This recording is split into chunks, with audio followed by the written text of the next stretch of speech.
The era of IoT AI algorithms and nonstop tech isn't just faster. It keeps everything spinning. Messages, notifications, shopping, there's always something new to react to.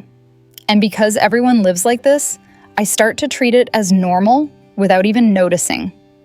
It gets so familiar that losing my phone can feel like losing a piece of my life communication, my calendar work routines, even that sense of security. But my body doesn't experience it as convenient. It experiences it as stress. My brain stays constantly activated, making it hard to truly rest or be fully present. I saw this in myself. There was a stretch where I'd grab my phone the second I opened my eyes. I'd bring it with me even to do the dishes. I'd take a break by scrolling, and at night I'd lie down with my mind still racing, tired in this quiet, lingering way. Not because I'm weak, but because this pace is designed to pull us in. I don't want to be swallowed by it, and I don't think you do either. Here are 10 tips I use to slow things down, just enough every single day.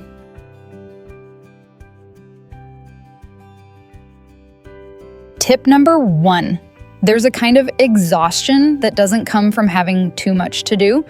It comes from being touched all day long. You haven't even finished a sip of water and your phone buzzes. You sit down to work and a banner pops up.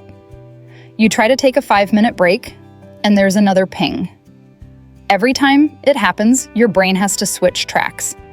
It doesn't hurt in the moment, but by the end of the day, it adds up to this low, lingering fatigue you can't quite name. I used to think, if I turn notifications off, what if I miss something important? Then one day, I changed the question. Not will I miss something, but do I actually need to respond within the next hour? If the answer is no, it doesn't cut into my day. So, I did a very practical 80% filter. I kept the notifications tied to safety and real responsibility calls, texts, banking my calendar family, whatever that looks like for you. Everything else went silent: social media, shopping, news, promo, emails, random apps. And the best part, I didn't lose anything important. I just lost those tiny jolts that were draining my battery. What surprised me is that after a few days, my shoulders and jaw felt looser. I stopped feeling rushed, even when no one was saying anything. And once my head got quieter, I noticed something else. Notifications are only part of it. Sometimes it's totally silent, and my hand still reaches for my phone, not because I need it, but because it's just that tempting. And here's the part nobody tells you: once you cut the noise, you suddenly have a little more mental room, and that's exactly when small changes get easy. In the next video, I'm sharing no motivation needed, cleaning resets, tiny do-it-now tricks you can start even on your most tired day, so your space feels lighter without you having to get in the mood first.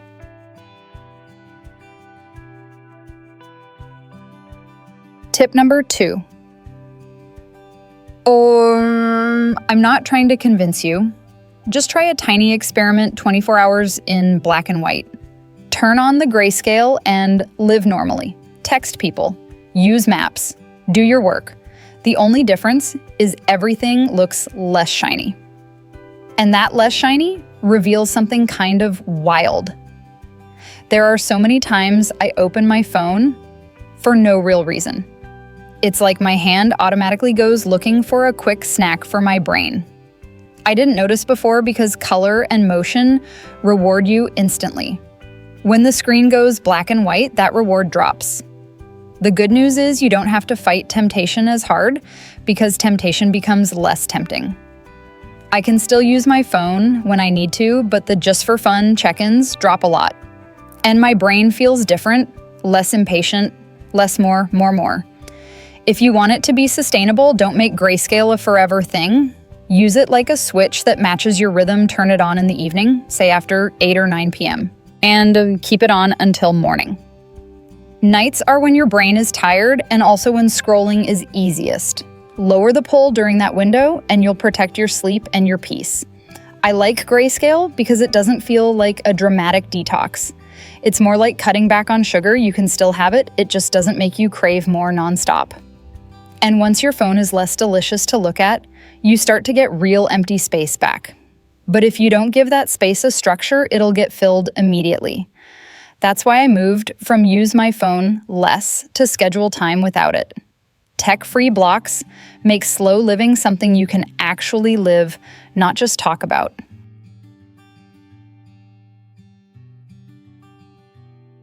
Tip number 3, if you've ever told yourself, I'm going to use my phone less, you know how fragile that promise is. It has no shape. It doesn't say when, how much, or why. And when you're tired, your brain will win. Your phone becomes the easiest escape. Instead of making a big goal, I set 2 specific time blocks. They're small, but they're consistent. And consistency creates safety. The first block is 1 screen-free meal a day, not to be healthy, just to let your brain do one thing: eat. You'd be surprised how much a simple 15 to 20 minutes can slow the whole day down. No reacting, no catching up, no updating, just you and your food. It's small, but it's like closing the door for a minute so the noise stays outside. The second block is 30 to 60 minutes before bed. This one is a lifesaver, because if you bring short-form videos into bed, you don't get to demand your brain just fall asleep. I replace scrolling with lower stimulation options. A shower resetting one small corner, prepping for tomorrow, reading a few pages, or just sitting quietly. If you're worried you won't be able to do it, give yourself the easier version. Just no short-form video during that time. You can still listen to soft music. You can still text if needed. The goal is to cut what speeds your brain up, not to become perfect. Tech-free blocks won't instantly make your life less busy, but they create something more important: a rhythm. A start, a pause, an ending. And once you have a rhythm, you'll notice what keeps breaking it: digital clutter, the stuff you don't even want to look at, but it sits there demanding decisions. That's why the next step is decluttering. In batches, 1 focused reset that makes your head feel lighter, fast.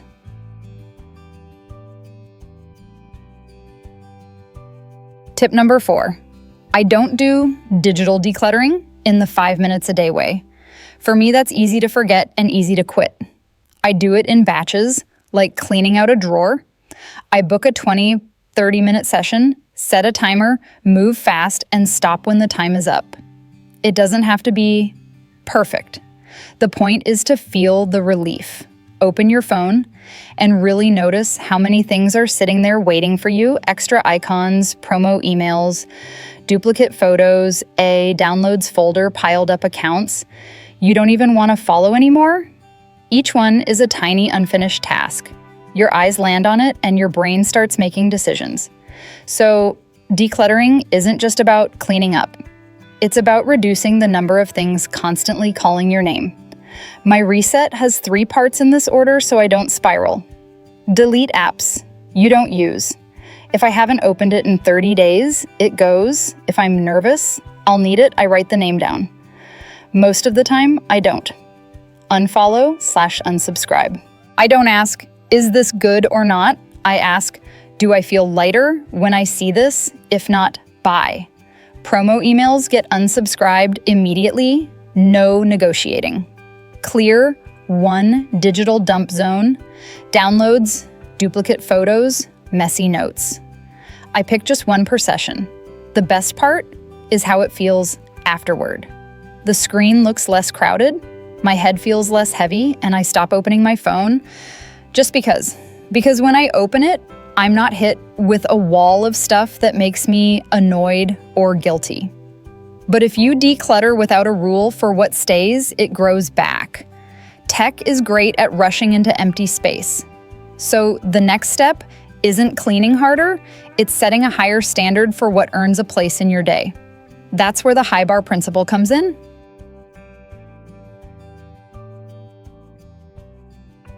Tip number 5, high bar. Sounds strict, but it's actually a form of kindness. It helps you stop blaming yourself for having no willpower and start choosing like someone who's protecting their life. I used to keep a lot of apps for vague reasons, just in case everyone uses it to stay updated. And the result, I stayed updated on everything and missed my own peace. So I set a standard. If it stays, it has to have clear value. I use one question, slowly and honestly.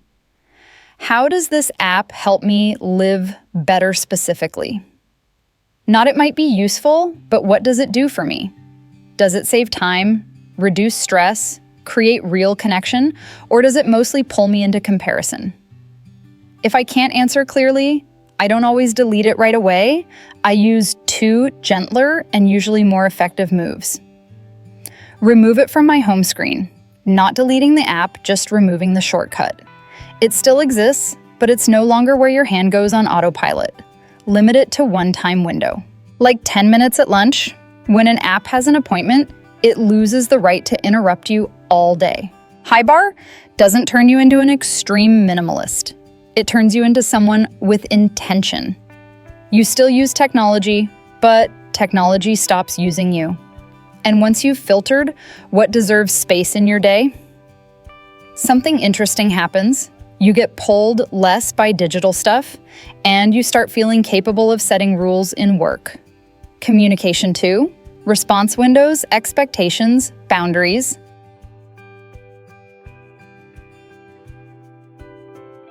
Tip number 6, there's an unpaid kind of on-call shift message duty. You're still working even while you're eating dinner or lying in bed, not because you want to, but because you're always in that ready-to-be-pulled state. A message comes in, you reply quickly, then another one, then another. Over time, the line between work time and personal time gets blurred so slowly you don't even notice. Your body is at home, but your mind is still at work. I used to think that was just being professional.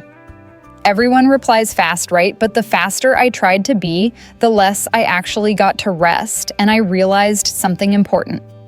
The problem wasn't whether I cared. The problem was that I never set the rules, so other people didn't know what was reasonable to expect. The fix doesn't have to be complicated. You just need a clear response rhythm, one sentence, polite, direct, consistent.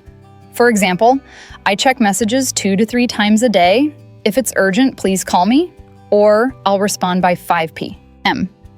When you say something like that, you're not being lazy or difficult. You're doing 2 things at once. You're still accountable and you're protecting a boundary. So work doesn't leak into every moment. If you don't want to repeat yourself, pin a short message or put it in your status. No long explanation, just a steady pattern people can trust. What surprised me most is that most people weren't upset. They just needed the rules. And when the rules are clear, you stop living with one eye on your actual task and the other eye watching your phone. And here's the biggest win. When you're not constantly interrupted, you can finally do one thing all the way through. Which is exactly what I realized next. My fast life wasn't just about having too much to do. It was also about trying to do everything at once.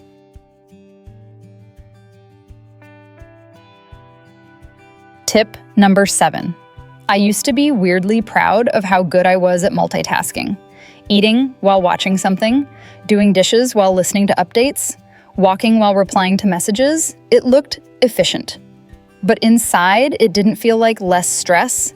It felt like I was splitting myself into pieces and dragging those pieces through the day. There was one moment that woke me up. I was eating, and I couldn't even remember what the food tasted like. Not because it was bad, because my attention was on a screen. And I realized if I don't retrain my brain to do one thing at a time, then even if I shut off every notification, my mind will still create noise by constantly jumping. So I didn't start with big lifestyle changes. I started with 3 everyday moments: eating, just eating. No phone on the table. If your hand twitches, put the phone out of reach. Walking, just walking. No checking. No quick reply while I'm moving. Doing dishes, just doing dishes. Water running, hands, moving eyes on what's in front of you. No short videos to make it less boring. It sounds simple. But the magic isn't that you suddenly have more time. The magic is that you get something back that most of us have lost: presence. When you do one thing, your body naturally downshifts. Your shoulders soften. Your jaw unclenches. And the weirdest part? The day feels longer, not because you did less, but because you actually lived inside it. I think of it as making tiny rituals, not turning chores into art, just creating small, predictable pockets where you're not being pulled in 10 directions. But doing one thing at a time gets way easier when your nervous system isn't already maxed out. If you're stressed, you'll crave scrolling as an escape. That's why the next habit is so small and so powerful, a 2-minute break that's genuinely quiet.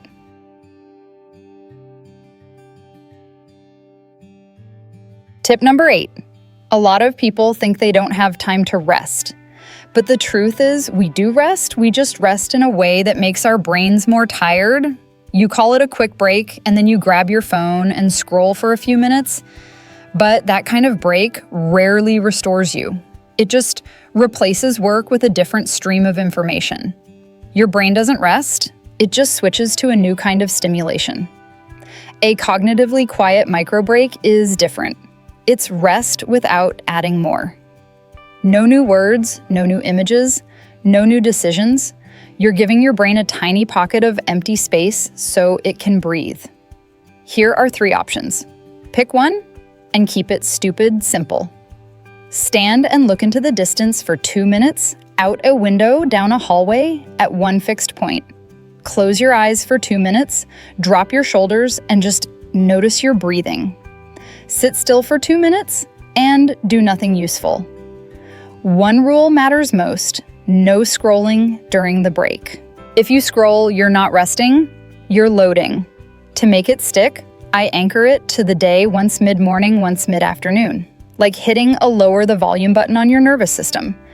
You won't become a Zen person overnight, but you'll feel less edgy, less compressed, less like you're being squeezed. Quiet breaks help your brain downshift. But if you spend all day indoors, especially on heavy work days, your whole system can still feel sped up. That's why I add one more reset that's almost unfairly effective: stepping outside for 10 minutes.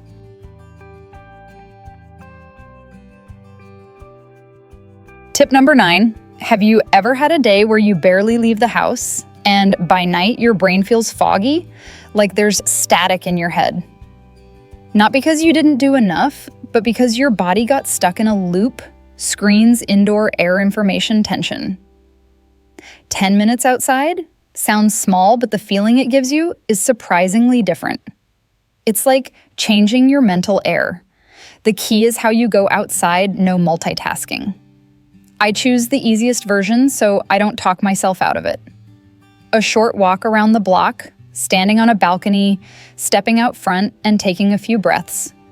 2 rules: no audio, no podcast, no videos, no news, no phone in your hand. If you need it for safety, keep it in your pocket and don't open it. Those 10 minutes aren't about exercise, they're about giving your nervous system a clear signal. I'm here in a real body, in a real place, not inside a constant stream. After a few days, the emotional payoff is obvious: less trapped, a lighter head, easier sleep. It won't erase your stress, but it keeps stress from getting stuck in your body. If you're busy, treat this as your minimum effective dose. 10 minutes is small enough to do and consistent enough to matter. And once you've had that outside reset, you might start craving a different kind of slow, something gentle, something beautiful, something that keeps your hands busy and your mind quieter. That's where a simple handmade hobby can be surprisingly powerful.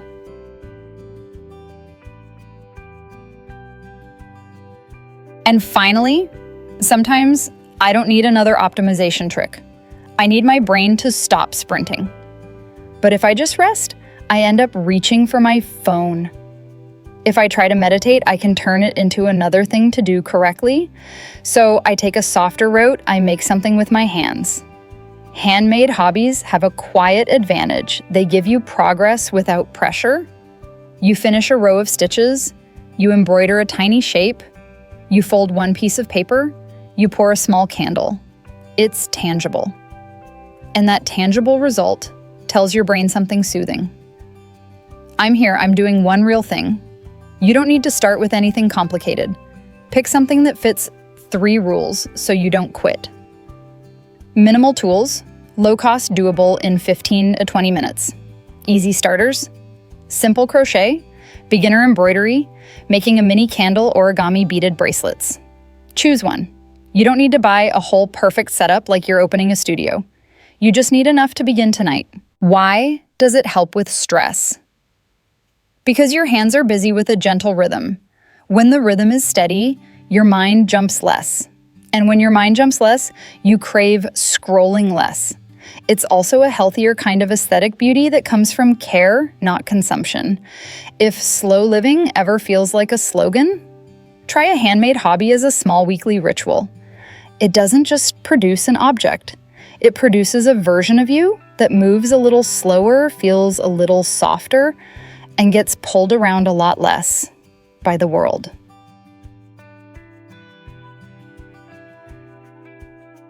That's it. 10 small shifts to keep modern life from swallowing you whole, not by pushing you to do more, but by removing the constant pull on your attention. You don't have to overhaul everything overnight. One change in the right place is enough to make the day feel quieter. If you want less low-level overwhelm, fewer always-on feelings, or just a little more breathing room in your own life, pick one tip from today and try it this week. Keep it small, keep it realistic, let it be easy to repeat. In the next video, I'm sharing a no motivation needed way to reset your space cleaning that starts with what creates the mess, not just scrubbing what's already there. It's calmer, faster, and it helps your home stay lighter for longer. Watch that one next. And if this helps, you can share or subscribe. You deserve a life in a home that feels easier to breathe in every day.